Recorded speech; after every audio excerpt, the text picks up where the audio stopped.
হাদিসের মধ্যে আসছে, নবীজি সাল্লাল্লাহু আলাইহি ওয়াসাল্লাম বলেন, কিয়ামতের দিন সবচেয়ে নিঃস্ব হবে ওই ব্যক্তি যার আমলের কোনো অভাব নাই, নামাজ রোজার অভাব নাই, হজ যাকাতের অভাব নাই, দান সাদকার অভাব নাই, এক কথায় কোনো প্রকার নেক আমলের অভাব নাই।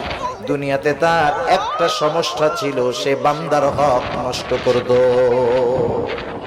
আল্লাহ তাআলা তাকে জান্নাতে যাওয়ার অনুমতি দেওয়ার পূর্বে তার ব্যাপারে আল্লাহ রাব্বুল আলামিনের দরবারে মানুষেরা অভিযোগ দায়ের করবে।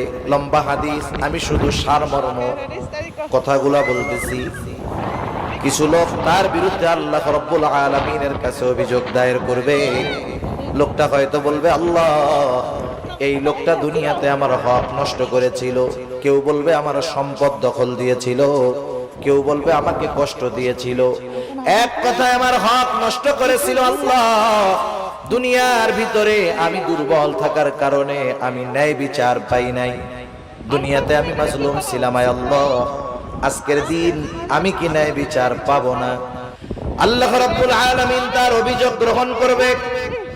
এবার ওই পাহাড় পরিমাণ নেকের মালিককে বলা হবে, তোমার ব্যাপারে যে অভিযোগ দায়ের করা হলো সত্য নাকি? সে মিথ্যা কথা বলার কোনো উপায় নাই, স্বীকার যেতে সে বাধ্য।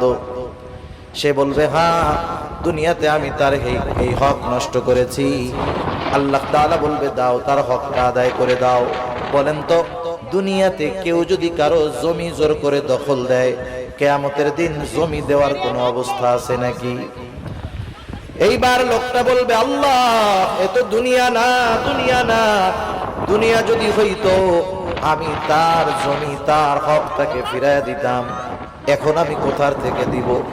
এইবার অভিযোগকারী বলবে, আল্লাহ, ঠিক আছে, এটা তো দুনিয়া না।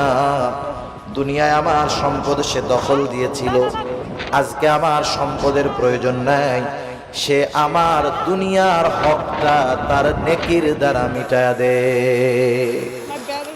এবার ওই পাহাড় পরিমাণ নেকের মালিক একটা মাত্র অপরাধ করতো, বান্দার হক নষ্ট করছে। সে কি করবে?